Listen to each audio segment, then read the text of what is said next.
She thought she was on a blind date with a mechanic, but he was the city's most feared billionaire.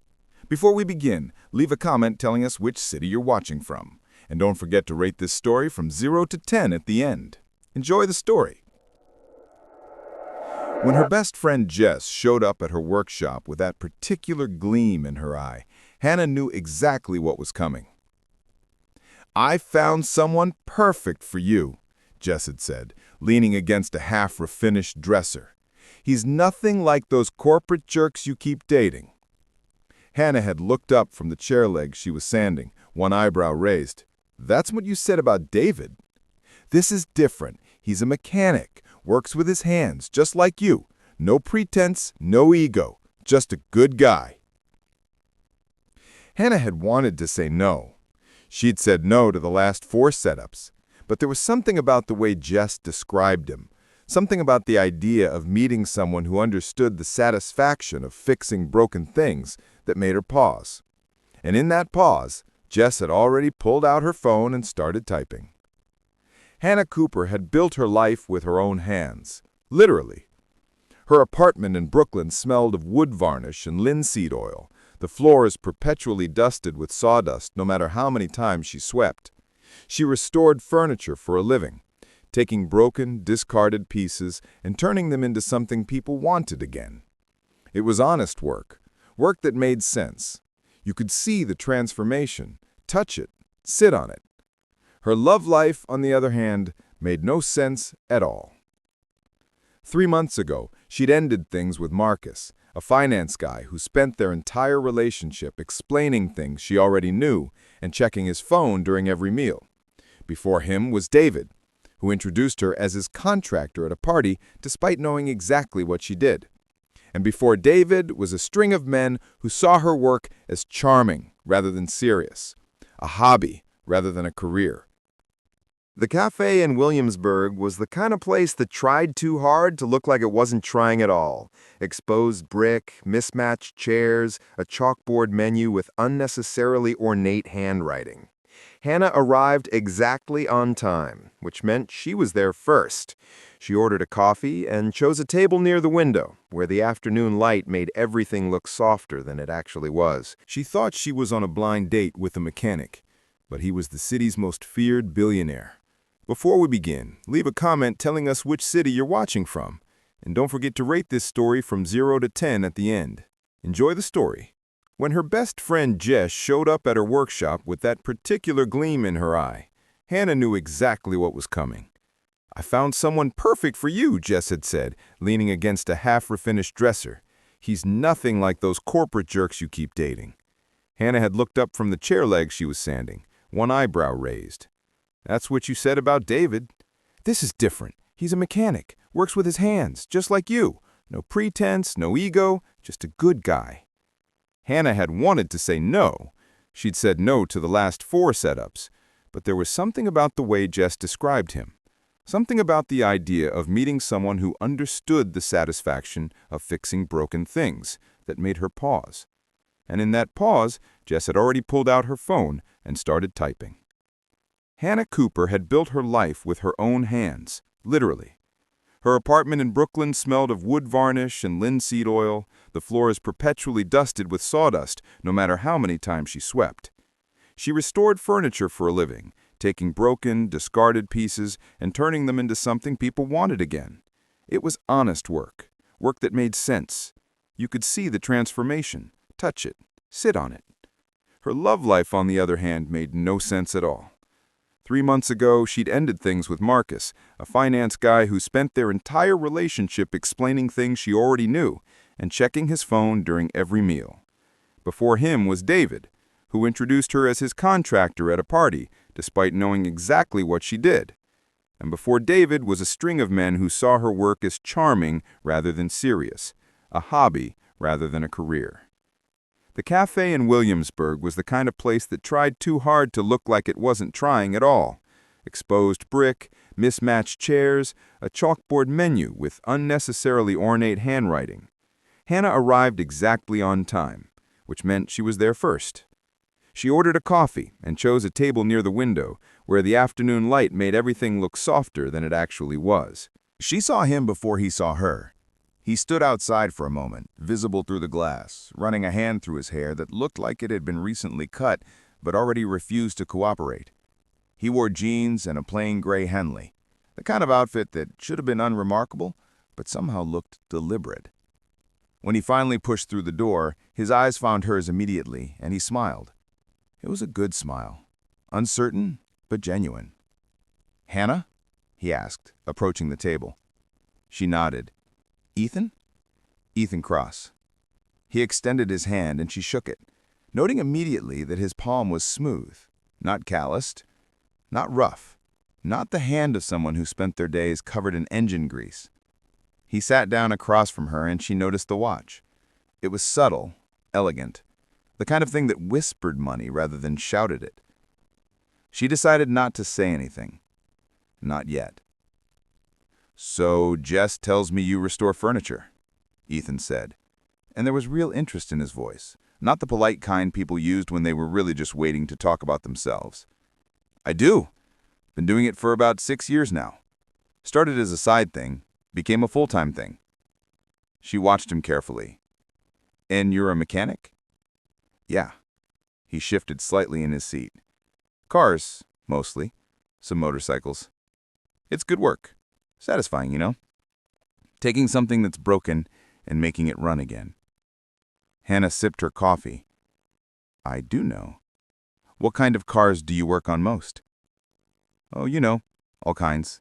Whatever comes into the shop." He waved his hand vaguely. "Lots of, domestic models. Fords, Chevys, that sort of thing." "What shop do you work at?" There was the briefest hesitation. "Small place in Queens. You probably haven't heard of it. Family-owned." She nodded slowly.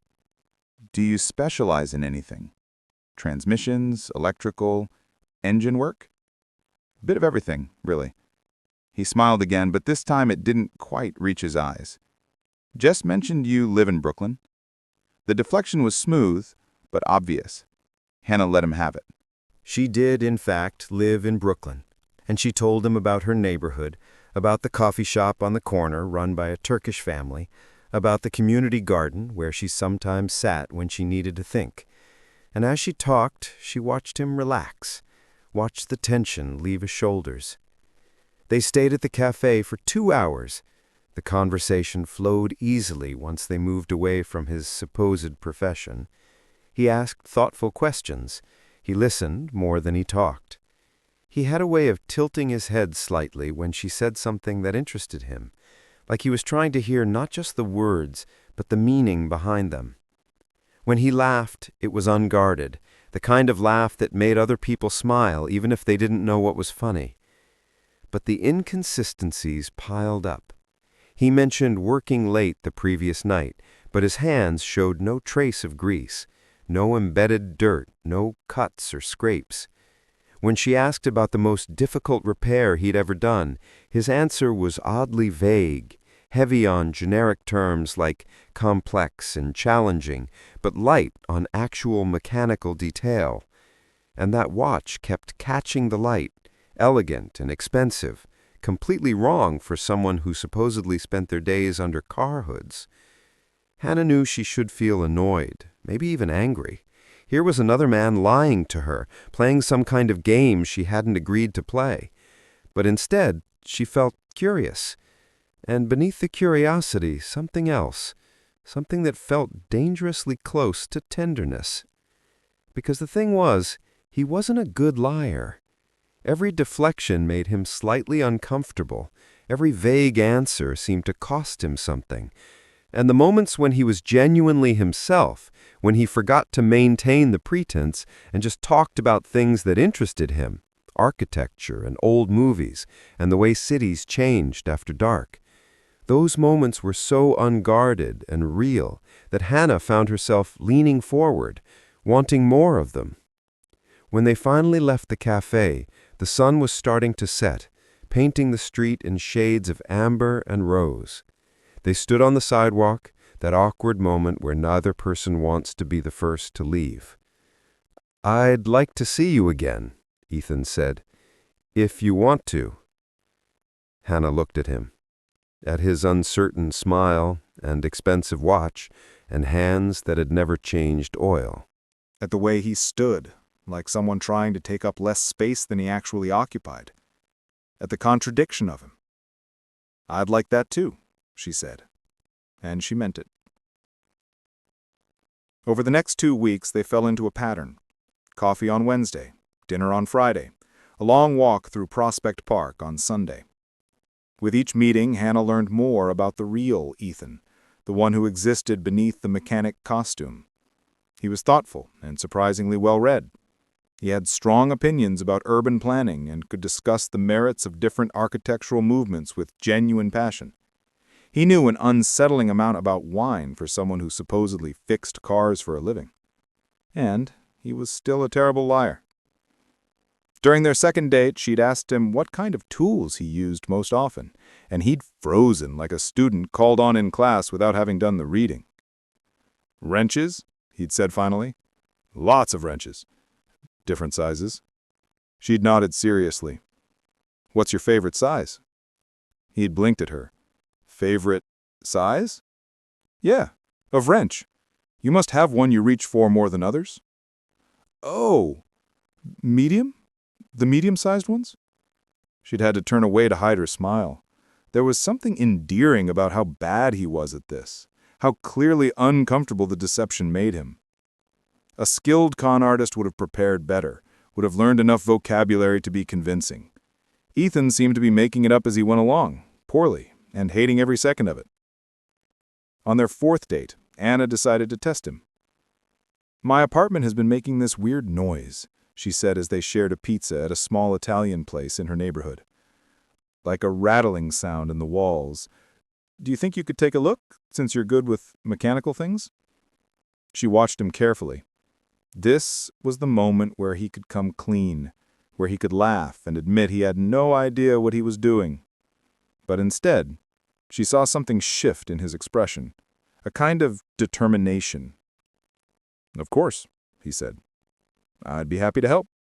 2 days later, he showed up at her apartment with a toolbox that looked brand new, the kind of thing someone bought specifically for this occasion. Hannah led him to the kitchen, where the radiator occasionally made a sound like metal grinding against metal. Ethan set down the toolbox and stared at the radiator with the expression of someone facing a complicated piece of abstract art. He crouched down, peered at it from different angles, then opened the toolbox and pulled out a wrench at random. "It's probably the valve mechanism," he said, with absolutely no confidence. "These old radiators, they get buildup in the mechanical parts." Hannah bit her lip. The radiator wasn't even turned on. It was May. Ethan positioned the wrench against a pipe, tried to turn it, realized it was the wrong size, and switched to a different wrench. This one fit, but when he applied pressure, nothing happened because he'd placed it on a joint that wasn't meant to move. He frowned, adjusted his grip, tried again. The wrench slipped, and he nearly fell backward. "Maybe I should try loosening the pressure valve first," he muttered, now clearly just saying words he thought sounded mechanical. Hannah watched him fumble with the toolbox, pulling out a screwdriver, then a pair of pliers, then something that might have been for electrical work, his movements growing more frantic and less purposeful. He was sweating slightly now, a light sheen across his forehead, and there was something almost painful about watching him try so hard to maintain a lie that was unraveling with every passing second. Finally, she couldn't take it anymore. "Ethan," she said gently, "it's okay." He looked up at her, the screwdriver still in his hand. "What's okay?" "You don't have to fix it. I know you don't know how." The color drained from his face. He set down the screwdriver very carefully, like it might explode. I was just—" "You're not a mechanic," she said. It wasn't an accusation, just a statement of fact. For a long moment, he didn't say anything. He just stayed crouched there by the radiator, this tall, handsome man in brand new jeans, surrounded by tools he clearly didn't understand, looking at her with an expression that was equal parts shame and relief. "No," he said finally. "I'm not." Do you want to tell me who you actually are?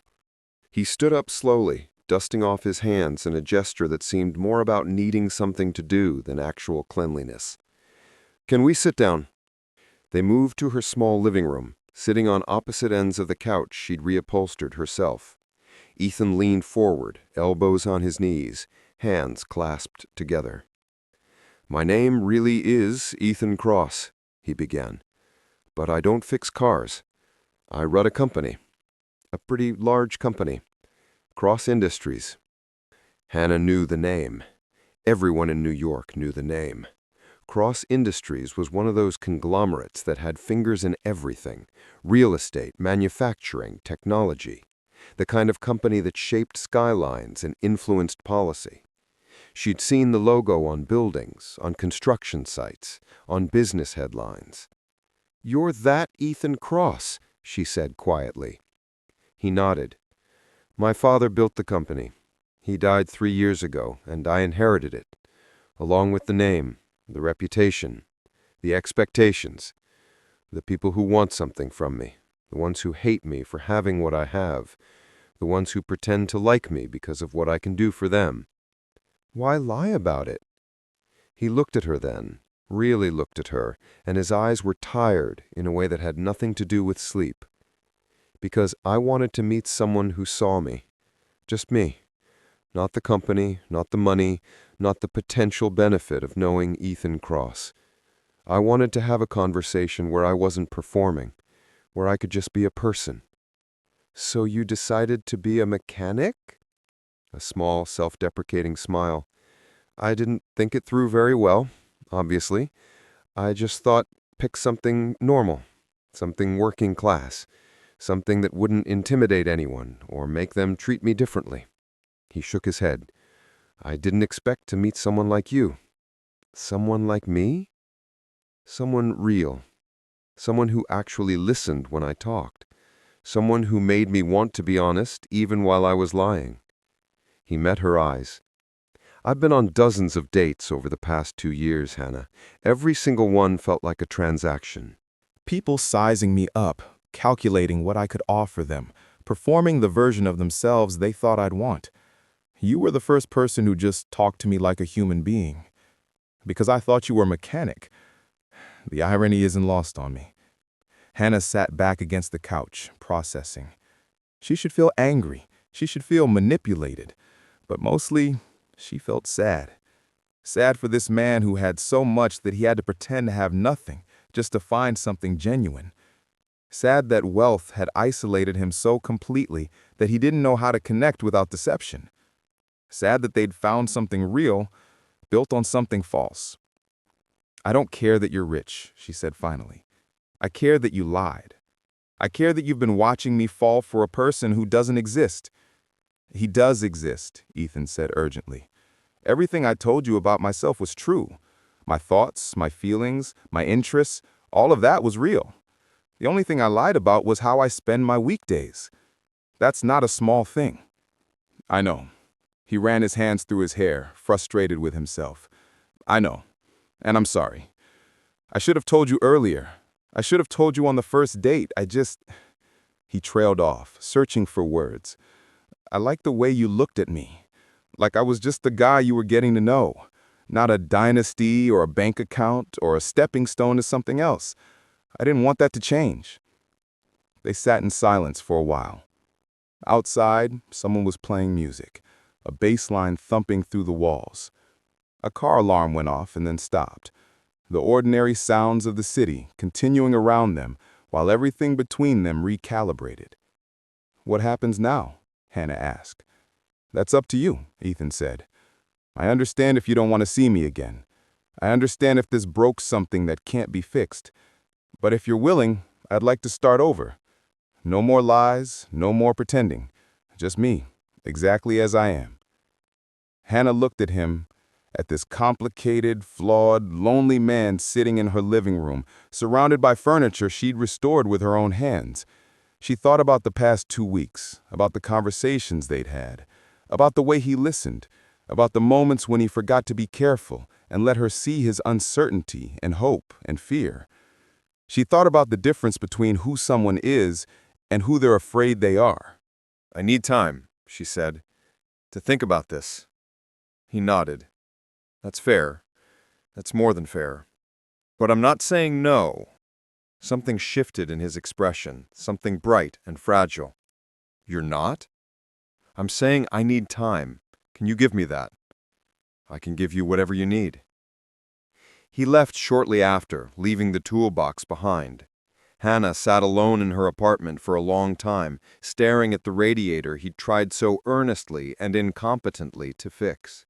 Then she did something that surprised herself. She laughed.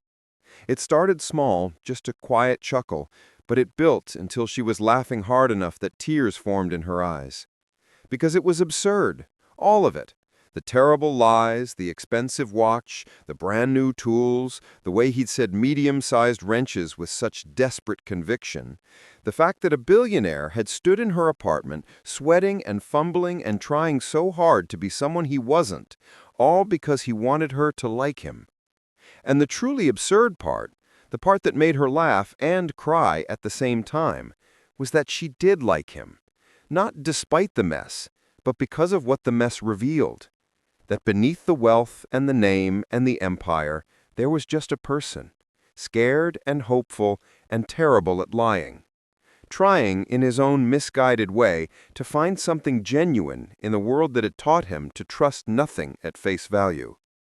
She picked up her phone and texted Jess, "We need to talk about your definition of mechanic."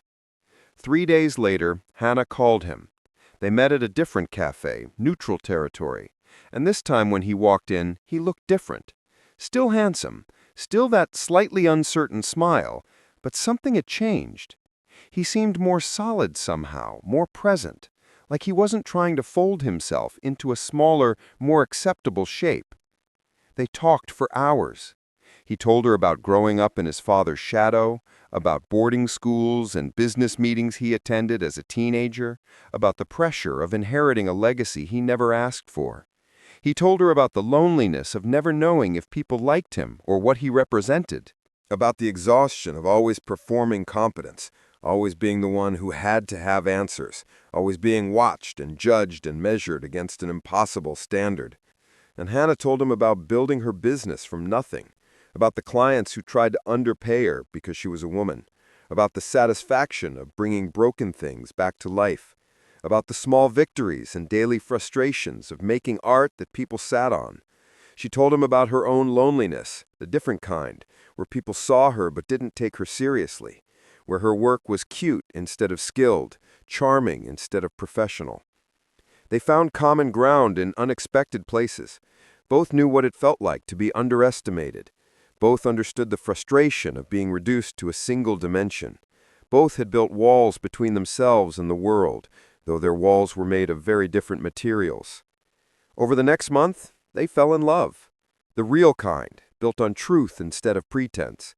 Ethan took her to his actual apartment, a penthouse in Tribeca that was surprisingly understated, filled with books and art and big windows that framed the city like a painting. She showed him her workshop, let him see her in her element, covered in sawdust and varnish, transforming a broken dresser into something beautiful. He asked questions about a process and actually listened to the answers. She asked about his work and was surprised to find it genuinely interesting. The puzzle of managing thousands of people. The challenge of balancing profit with responsibility. The weight of decisions that affected entire communities. They were both builders, she realized, just working with different materials. They had dinner in hole-in-the-wall restaurants and cooked together in his pristine kitchen. They walked through neighborhoods at odd hours, talking about everything and nothing. They went to museums where Ethan would spend 20 minutes studying a single painting, and Hannah would watch him, cataloging the expressions that crossed his face. She met his small circle of actual friends, people who'd known him since college, who treated him with the casual irreverence of people who'd seen him drunk and stupid and heartbroken. He met Jess, who gave him a look that could have frozen water, and said, "You know I can make your life very difficult if you hurt her, right?"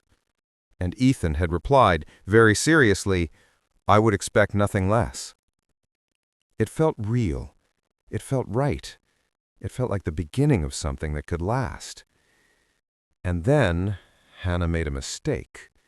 A small one. Innocent. The kind of thing that shouldn't have mattered at all. She posted a photo on Instagram. It was a good photo, taken on a sunny Saturday afternoon in her apartment. The focal point was a table she'd just finished restoring, an oak piece from the 1920s that she'd stripped down to bare wood and refinished with a hand-rubbed oil finish. The grain was beautiful, the craftsmanship evident, and the light from her window hit it perfectly. In the background, slightly out of focus, Ethan was visible. He wore an old t-shirt and jeans, a tool belt she'd jokingly made him wear slung around his hips. He was looking at her, not at the camera, with an expression of complete tenderness. It was the look of someone in love, captured, accidentally, honestly. The caption was simple. Home is where the heart works. Her followers loved it. Within an hour, it had more likes than anything she'd posted in months. Comments poured in about the table, about the warm aesthetic of her space, about the sweet moments she'd captured.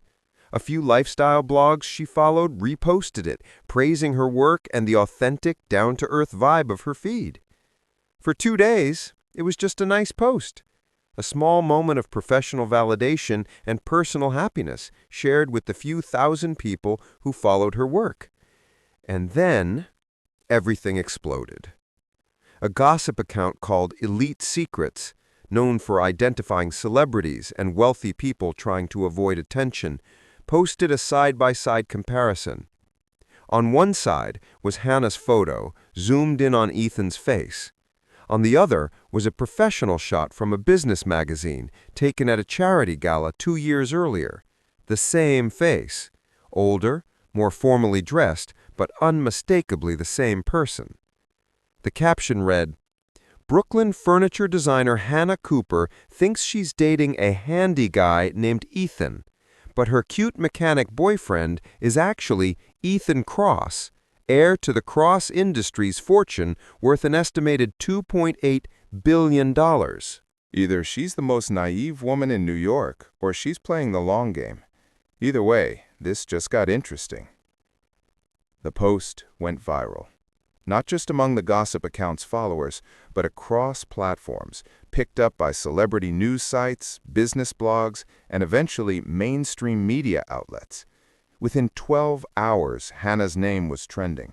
Her Instagram was flooded with comments, thousands of them, most of them cruel. "She's been caught. Bet she's been planning this from the start. Imagine pretending you don't know who someone is just to trap them. Pathetic. Another gold digger bites the dust. At least this one got exposed early. This is actually genius. Pretend to like the poor version of him, make him fall for you, then surprise, you knew all along." Her client messages filled with cancellations. A restaurant owner she'd been working with for months sent a terse email saying they were going in a different direction. A design blog that had been planning to feature her work went silent. Professional contacts, who'd always been friendly, suddenly didn't respond to emails. Because now she wasn't Hannah Cooper, talented furniture restorer. She was the girl who played a billionaire, the woman who pretended not to know, the designer who probably only got where she was through connections and schemes. The narrative had been written without her input, and no amount of explaining could change it. Denials made her look defensive. Silence made her look guilty. Every option was wrong. Hannah stopped sleeping. She'd lie in bed, phone face down on the nightstand, but still feel the weight of it. The thousands of strangers who thought they knew her story, who'd reduced her life to a punchline, who turned her moment of happiness into evidence of duplicity.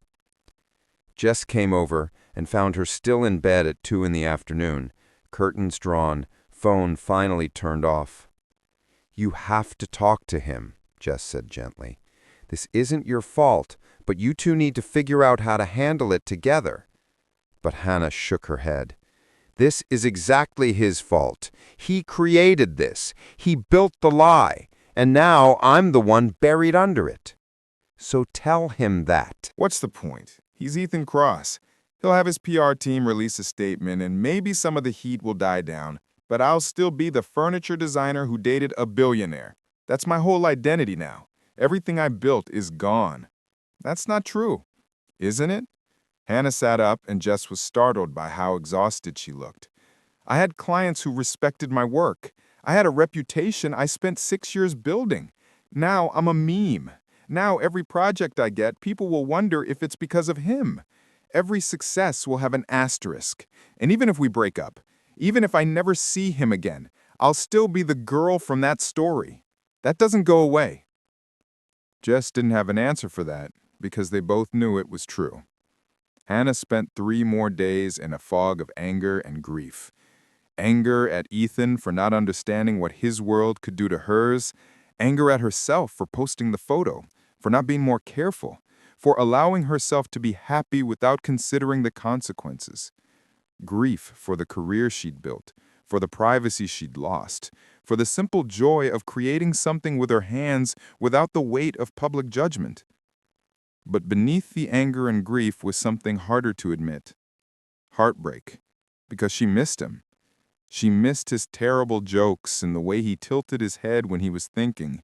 She missed his enthusiasm when she explained joinery techniques and the way he brought her coffee without being asked.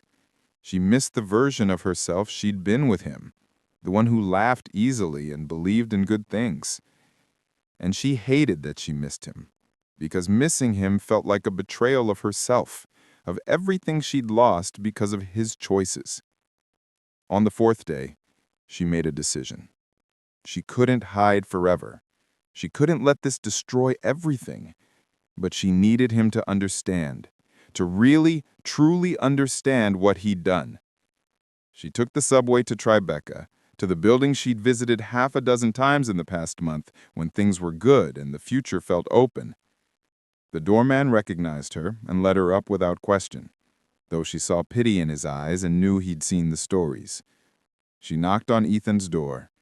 When he opened it, she saw that he looked almost as bad as she felt. "Hannah," he said, and his voice cracked on her name. "I'd been trying to call. I know," she interrupted. "I saw your statements. Very professional, very corporate, very protective of the Cross Industries brand. That's not fair. I was trying to protect you." She laughed, and it was a bitter sound. "Protect me? Ethan, I've lost half my clients. My name is a joke on the internet. People I've never met have opinions about my character, my intentions, my entire life. How exactly did you protect me?" "I tried to make it clear you didn't know who I was. I tried to take responsibility. You tried to control the narrative. That's what you people do, right? Something goes wrong, you issue a statement, you manage the optics, you let your PR team handle it. But this isn't a business problem, Ethan. This is my life, my actual life, the one you turned into a spectacle." He stepped back, and she walked into the apartment, that beautiful space she'd started to think of as a second home. But now it felt like foreign territory, all glass and steel and money, a reminder of exactly how different their worlds were. "Tell me what to do," Ethan said quietly. "Tell me how to fix this." "You can't fix it. That's what you don't understand." Hannah turned to face him. "You can't buy my reputation back. You can't make people unread those articles. You can't undo what happened. You wanted to hide who you were, and I get it. I even sympathized with it. But you didn't think about what would happen when the truth came out. You didn't consider that I would be the one standing in the blast radius while you watched from behind bulletproof glass. That's not true. I'm being destroyed in the media too. Are you? Because from where I'm standing, you're still Ethan Cross. You're still the head of your company. You still have your reputation as a businessman, your wealth, your influence. This is embarrassing for you. It's career-ending for me. Do you see the difference?" He did. She could see it in his face, the moment he truly understood. The recognition of his own privilege, of the safety net he'd always had and never fully appreciated. "I never meant for this to happen," he said. "I never wanted to hurt you." But you did. You prioritized your comfort over my safety. You wanted to feel normal so badly that you didn't stop to think about what normal costs for people who aren't protected by billions of dollars. Hannah, his voice broke, please tell me what I can do. She looked at him for a long moment, at this man she loved, this complicated, flawed person who'd given her some of the happiest weeks of her life and then ripped it all away. She thought about what she wanted to say, how to make him understand the magnitude of what had been taken from her. When I posted that photo, she said slowly, I was sharing my work. I was proud of that table. I'd spent 40 hours on it, and it came out perfectly. I wanted people to see what I could do. That's all it was supposed to be, a moment of professional pride and personal happiness. I know. No, you don't. Because when you post a photo, it's curated. You have people who manage your image, who make sure everything aligns with your brand.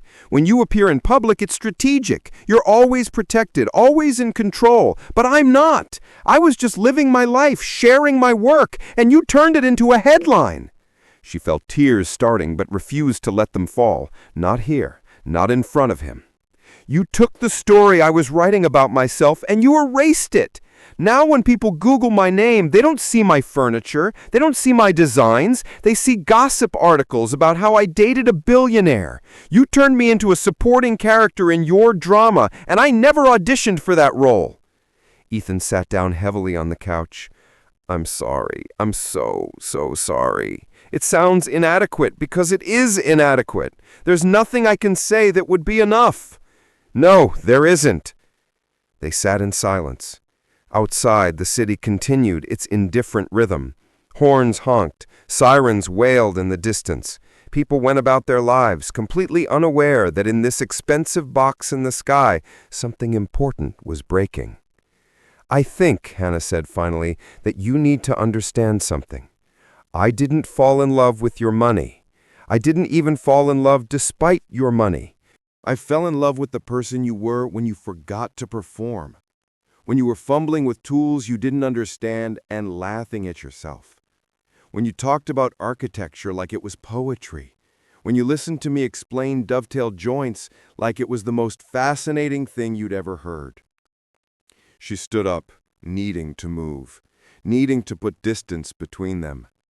But that person existed in a bubble, a nice bubble where we could pretend the rest of the world didn't matter, where we could play at being normal. And I was happy there. But bubbles pop, Ethan. They always pop. And when this one did, I'm the one who got hurt. What are you saying? She looked at him, at his devastated face, at the genuine anguish in his eyes, and she felt her resolve waver, because this wasn't easy for either of them. Love didn't become simple just because someone made a terrible mistake. I'm saying I need space. I need time to figure out if there's anything left of my career, of my reputation, of the life I had before I met you. And I can't do that while I'm here, in your world, surrounded by all of this. She gestured at the apartment, at the skyline visible through floor-to-ceiling windows, at the life he'd always known and she'd briefly touched. I need to rebuild, she said. And I need to do it on my own terms. She walked to the door. Ethan stood but didn't follow. She appreciated that at least, that he gave her the dignity of leaving without a scene. But as she reached for the handle, his voice stopped her. Hannah, wait. She turned. I'm going to fix this, he said. Not for me, for you. I'm going to make sure people know the truth. That you did nothing wrong, that you were exactly who you appeared to be, and I was the one playing games. You can't fix this. Maybe not, but I can try. And I can do it the right way. No PR spin, no corporate statements, just the truth. All of it. Even the parts that make me look bad, especially those parts. Why? Because you deserved better. Because I should have been honest from the beginning. Because the only way I know how to show you I understand what I did is to do what I should have done in the first place. Stop hiding. She wanted to believe him, but belief felt dangerous right now, like opening herself up to more disappointment. "I need to go," she said. This time, he didn't stop her. For the next week, Hannah focused on work. She accepted that some clients were gone and wouldn't come back, but others remained. A woman who owned a vintage clothing store still wanted her to restore a 1940s display case. An older couple who'd found her through word of mouth, not Instagram, still wanted help with their dining room set. The work was slower, harder to find, but it was still there. She stopped reading the comments, stopped checking her mentions, stopped torturing herself with what strangers thought about her life. Instead, she worked with her hands, lost herself in the familiar rhythm of sanding and staining, and seeing broken things become whole. Jess visited often, bringing food and sitting in comfortable silence while Hannah worked. She didn't push for updates about Ethan. She didn't offer platitudes. She just showed up, reliably, the way real friends do. And then, on a Tuesday morning, Hannah woke to her phone buzzing incessantly. For a terrifying moment, she thought something else had leaked, some new humiliation. But when she checked, it wasn't scandal, it was confusion. Ethan had posted a video. Not through his company's channels, not a polished corporate statement, just a simple video on his personal social media accounts, which he rarely used and which had millions of followers. Hannah sat on her bed and pressed play. "My name is Ethan Cross," he began. "And for the past few weeks, my personal life has been the subject of a lot of public speculation. I'm making this video because I owe someone an explanation, and because the truth matters more than my comfort or privacy." He took a breath. Earlier this year, I met someone through a mutual friend, Hannah Cooper. She's a furniture designer and restorer, and she's incredibly talented at what she does. When we were set up on a blind date, I lied to her. I told her I was a mechanic. I maintained that lie through multiple dates. I bought tools I didn't know how to use and pretended to have a life I didn't have, all because I was tired of being treated like a bank account instead of a person. Ethan's hands were clasped in front of him, and Hannah could see the tension in them. Hannah didn't know who I was. She had no idea. She met me thinking I was exactly what I claimed to be, and she liked me anyway. She liked me for reasons that had nothing to do with money or status. And that felt incredible. So incredible that I kept lying, even when I knew I should tell the truth. He looked directly at the camera. When the truth came out, it came out in the worst possible way. A photo she posted of her work was turned into a scandal. And because of my choices, because of my deception, Hannah's reputation was damaged. She lost clients. She became the subject of speculation and cruelty. Her privacy was invaded, and her professional achievements were overshadowed by gossip about her personal life. Ethan paused, and Hannah saw real emotion in his face. "I need to be absolutely clear about this. Hannah Cooper is a person of integrity. She did nothing wrong. She was honest, genuine, and kind. Every assumption that's been made about her motives is false. Every cruel comment, every conspiracy theory, every piece of gossip is based on a story that I created through my own dishonesty." He leaned forward slightly. "I'm not making this video to ask for sympathy. I'm not trying to repair my own image. I'm doing this because Hannah deserves the truth to be told, and she deserves it to be told by me, publicly, without hedging or corporate language. She deserves for people to know that she was lied to, that she was hurt, and that none of this was her fault." There was a long pause. Then, "I fell in love with her. That's the truth, too. I fell in love with someone who saw through my bad lies and chose to give me a chance anyway. Someone who worked harder than anyone I've ever met, who turned broken things into beautiful things, who listened and cared and made me want to be honest, even while I was being dishonest." His voice roughened slightly. "And I destroyed that through my own cowardice. I chose comfortable lies over difficult truth, and someone I love paid the price. So I'm doing what I should have done from the beginning. I'm telling the truth, all of it, and accepting whatever consequences come with that."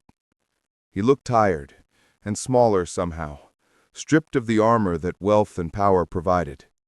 To everyone who sent cruel messages to Hannah, who canceled their business with her, who judged her without knowing her, you were wrong. She deserved your respect, not your suspicion. And to Hannah, he paused, his composure slipping. "I'm sorry. I know that's not enough. I know I can't undo the damage. But I needed you to know that I understand what I did, and I needed to make sure the world knows who you really are. Someone extraordinary, someone who deserved so much better than what I gave you." The video ended. Hannah sat staring at her phone for a long time. She played it again, then again. Each time she noticed something new. The way his voice caught when he said her name. The deliberate choice not to over-explain or make excuses. The fact that he'd exposed himself, made himself vulnerable, without asking for anything in return. Within hours, the video had millions of views. The narrative shifted. Suddenly, the comments on her posts changed tone. "I owe you an apology. I believed the gossip without thinking. You handled this with so much grace. Your work is beautiful. Just placed an order for a custom piece. Can't wait to work with you." Client inquiries started coming in, more than before. A design magazine that had ghosted her reached out asking if she'd be interested in a feature specifically about her restoration techniques, not her personal life. 3 potential clients mentioned they'd found her through the video and wanted to support her business. Her phone rang. It was a number she recognized. She let it go to voicemail. Then she listened to the message. "Hannah, it's me." Ethan's voice, uncertain and small. "I know you might not want to talk. I understand if you don't. But I needed you to know that the video wasn't a strategy. It wasn't calculated. It was just the truth. You deserved that. You deserved so much more than that, but it's what I have to give." There was a pause, and she could hear him breathing. "I'm not asking you to forgive me. I'm not even asking you to call back. I just needed you to know that I meant every word. You were right about everything. And I'm sorry I had to hurt you for me to finally understand." The message ended. Hannah sat in her workshop, surrounded by half-finished projects and the smell of wood and oil. Outside, the city continued its endless noise. Inside, everything was quiet, except for the sound of her own breathing. She thought about the past months, the joy of those early dates, the way Ethan had looked at her like she was the only person in the room, the terrible lies and fumbling with tools, the conversations that went on for hours, the moment she realized she loved him, the devastation of the exposure, the anger and grief and sense of betrayal. And now this public vulnerability, this stripping away of armor, this man who'd spent his whole life protected and powerful, choosing to stand naked in front of millions of people just to tell the truth about her. It didn't fix everything. It didn't undo the damage or erase the hurt. But it was something. It was a choice. The choice to prioritize her over his own comfort. The choice to do the hard, humiliating thing because it was right. Hannah picked up her phone. She looked at Ethan's number. Her finger hovered over the call button. But she wasn't ready. Not yet. Instead, she went back to work. She had a coffee table to refinish, and the wood grain was extraordinary, bird's-eye maple that caught the light like water. She lost herself in the work, in the satisfaction of bringing something back to life. And she let herself believe that maybe, someday, she and Ethan could do the same thing. Take what was broken and make it beautiful again. Not by pretending the damage never happened, but by acknowledging it, understanding it, and choosing to build something new. But that was for later. For now, she had work to do. And for the first time in weeks, That felt like enough. 3 weeks passed. Hannah didn't call Ethan, and he didn't call her, but she watched as the media narrative continued to shift. More articles came out, this time focusing on her actual work. A design influencer with a huge following did a video tour of some of her restoration projects. The waiting list for her services grew longer. She hired an assistant, a young woman named Maria who was studying furniture design and needed practical experience. She took on bigger projects. She raised her prices. She started saying no to clients who wanted her work but didn't respect her process. Her life wasn't back to normal. It was different. But different didn't have to mean worse. One Saturday afternoon, while she was in the middle of stripping paint from a mid-century dresser, her phone rang. Unknown number. She almost didn't answer, but something made her pick up. "Miss Cooper, this is Rachel Kim from the Metropolitan Museum of Art. We're curating an exhibition on the history of American furniture design and restoration, and we'd love to feature some of your work." Hannah stood there, paint stripper on her hands, sawdust in her hair, and listened as the curator explained the opportunity. A museum exhibition. Her work, displayed alongside historic pieces. The kind of professional recognition she dreamed about, but never dared to pursue. After the call ended, she sat down on her workshop floor and cried. Not from sadness, but from relief. From the realization that she'd survived. That she'd been broken and had put herself back together, just like the furniture she restored. That night, she finally texted Ethan. "Thank you. For the video, it helped." His response came quickly. "You don't have to thank me. I should have done it sooner." She stared at the message for a while, then typed, "Can we talk? Not about getting back together, just talk." The 3 dots appeared, disappeared, appeared again. "Yes, whenever you're ready." They met 2 days later, back at the cafe in Williamsburg where they'd had their first date.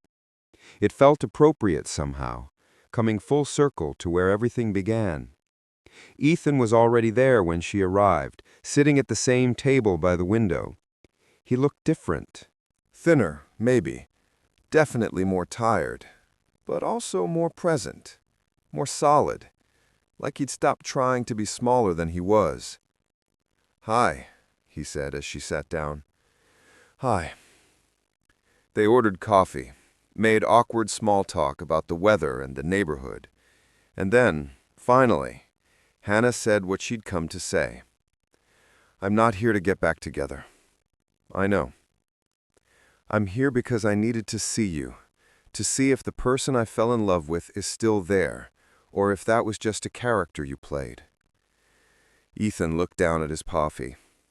"That's fair, and I don't know if I can prove it to you, but I can tell you that the person you knew was more real than any version of myself I'd been in years, maybe ever."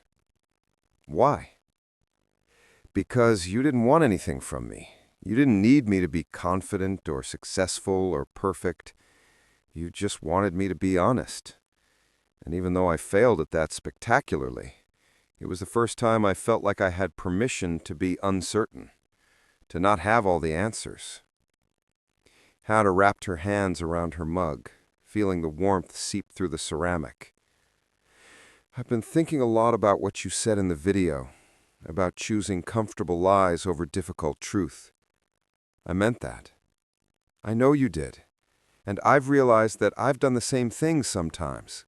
Not by lying, but by playing small. By not pushing back when clients undervalued my work. By accepting less than I've deserved because it was easier than fighting." She met his eyes. "You weren't the only one hiding. I was just hiding behind different things." "That doesn't excuse what I did." "No, it doesn't, but it helps me understand it. We were both scared, just scared of different things." They talked for 2 hours, about fear and vulnerability and the different ways people protect themselves, about privilege and how it shapes what feels possible, about the work they'd both been doing, separately, to be more honest with themselves. And slowly, carefully, they talked about what happened. Not to assign blame, but to understand. Ethan explained the pressure he felt to be perfect, to never show weakness, to always have control. Hannah explained what it felt like to have that control exercised on her life without consent. They didn't fix anything, but they understood each other better. And understanding felt like a start. As they got ready to leave, Ethan said, "I heard about the museum exhibition. Congratulations." "Thank you. I'm terrified." "You'll be amazing. You always are." Hannah smiled. It was a small smile, but genuine. "Maybe we could get coffee again sometime. As friends." "I'd like that," Ethan said. And then, carefully, "I'd like more than that eventually, but I understand if that's not possible. I'm just grateful you're willing to talk to me." "Let's start with friends," Hannah said, "and see what's possible from there." They parted on the sidewalk outside the cafe, the same spot where they stood months ago, both uncertain and hopeful and scared. The same, but different, changed by everything that had happened, by the breaking and the slow, painful rebuilding. Hannah watched Ethan walk away, then turned and headed toward the subway. She had work waiting, a commission for a collector in Manhattan who'd seen her work in an article and wanted a full dining room set restored. Important work, challenging work, the kind of work she'd always wanted. Over the next few months, she and Ethan met for coffee regularly, always in public, always casual, rebuilding trust in small increments. He told her about changes he was making at his company, initiatives to be more transparent, to use his platform for good instead of just profit. She told him about her projects, about Maria, and how good it felt to mentor someone. They didn't talk about the future. They stayed in the present, learning each other again, without the lies and without the urgency, just two people who cared about each other, trying to figure out if care could grow back into love. 3 months after their first coffee meeting, Hannah's exhibition opened at the Metropolitan Museum. It was a small part of a larger show, just 3 pieces, but they were hers. A restored mission-style bookshelf from 1910, a Art Deco vanity from 1932, and the coffee table she'd been working on the day everything fell apart. The opening night was crowded, full of designers and collectors and people who appreciated craftsmanship. Hannah wore a simple black dress and let her work speak for itself. She stood near her pieces, answering questions, explaining techniques, accepting compliments with grace. And in the back of the room, trying to be inconspicuous, but failing because even in a dark suit he was distinctly Ethan Cross, stood the man she'd almost loved, then did love, then had to stop loving in order to survive. He caught her eye across the room, smiled, gave her a small thumbs up that was so dorky and earnest that she had to bite back a laugh. When the formal part of the evening ended and the crowd thinned, Ethan approached.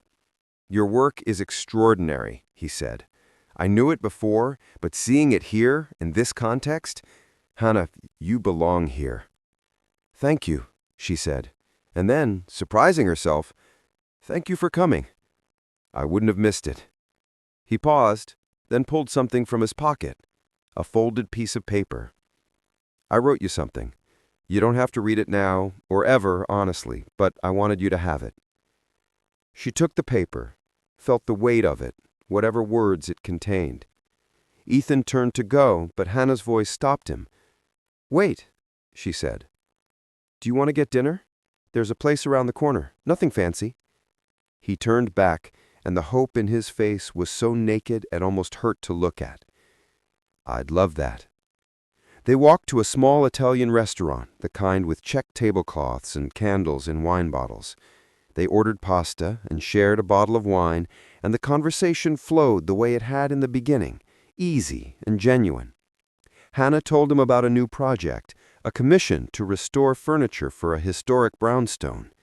Ethan told her about a program his company was starting to fund small businesses in underserved communities.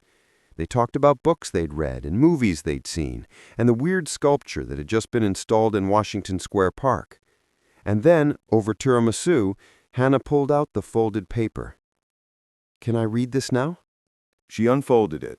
Inside, in Ethan's careful handwriting, was a letter. Hannah, I've started this letter a dozen times, and nothing feels adequate. But you taught me that sometimes the only way through something is to do it badly and honestly, rather than perfectly and never at all. I was wrong. Not just about the lying, though that was obviously wrong. I was wrong about what I was protecting. I thought I was protecting myself from being used. But what I was really protecting was a version of myself I'd been taught to believe was valuable. The competent version, the one with answers, the one who never needed help. You didn't fall in love with that version. You fell in love with the guy who couldn't fix a radiator and didn't know what size wrench was best, the one who was uncertain and fumbling and trying anyway.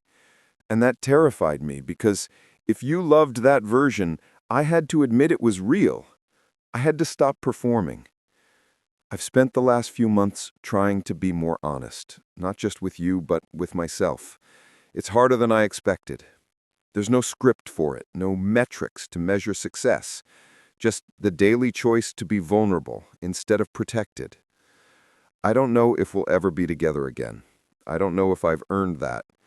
But I want you to know that loving you changed me. You made me want to be real. And even though I failed spectacularly at first, I'm still trying. I'll always be trying. You deserve someone who chooses truth over comfort. Someone who sees you clearly and loves what they see. Someone who celebrates your strength instead of asking you to dim it. I want to be that person. I'm working on being that person. And whether or not I get another chance with you, I'm grateful that you showed me it was possible. Love, Ethan. Hannah read it twice, then folded it carefully and put it in her purse. That was very honest, she said quietly. Was it too much? No, it was exactly right.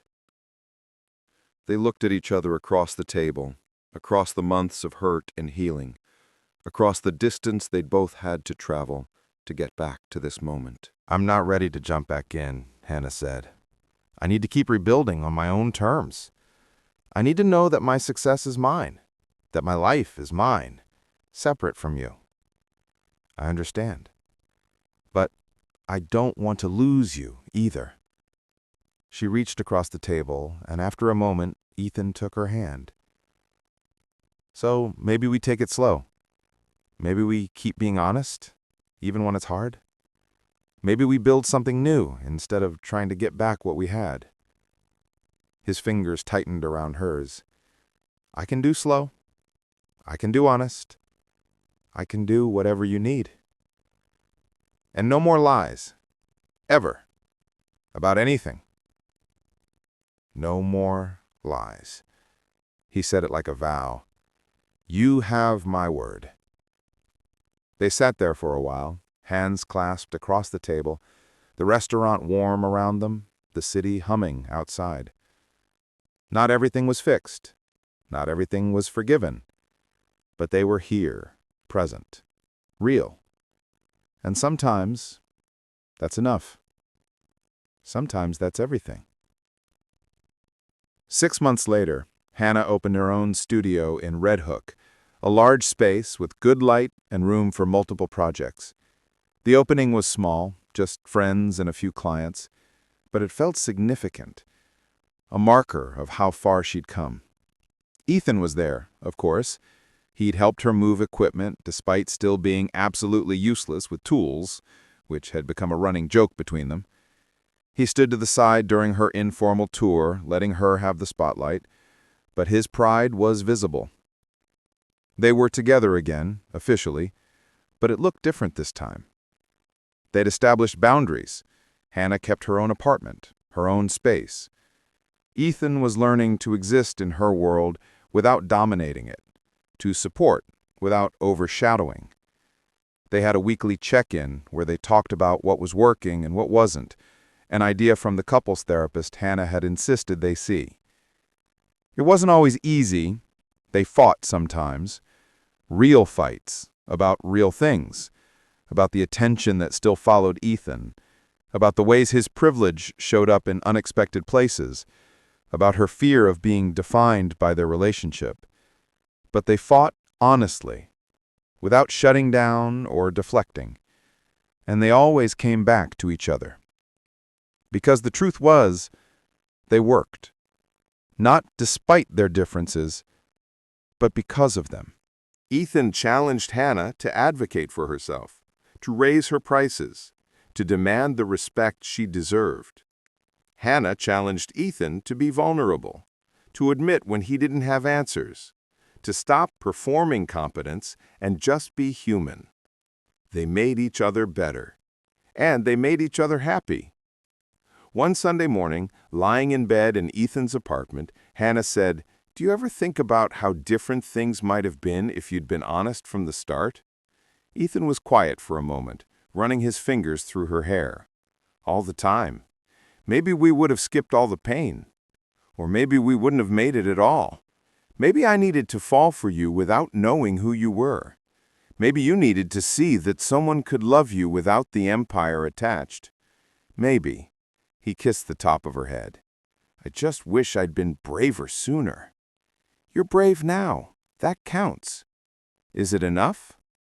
Hannah turned to look at him, at this man who'd lied to her and hurt her and then done the hard work of changing, at the life they were building together, imperfect and honest and real. "Yeah," she said, "it's enough." They stayed like that for a while, tangled together, the morning light filtering through the windows. Outside, the city woke up slowly. Inside, two people who'd found each other the wrong way were making it right, one honest moment at a time. And in her workshop in Red Hook, waiting for her return, was a new project. A beautiful old desk from the 1890s, damaged and neglected, that a client had rescued from an estate sale. It was going to take months of careful work to restore. Hannah would have to strip away layers of bad repairs and cheap paint to get down to the original wood. She'd have to rebuild broken parts, match vintage hardware, bring it back to what it once was. It was exactly the kind of challenge she loved, the kind that required patience and skill and faith that something broken could be made whole again. Because that was the thing about restoration. It wasn't about making something look like it had never been damaged. It was about honoring the damage, understanding it, and building something beautiful anyway, something stronger for having been broken. Something worth the work. Hannah smiled against Ethan's jest, thinking about the desk, about the studio, about this complicated, honest love she'd found, about all the broken things she'd learned to make beautiful, about all the beautiful things still waiting to be made.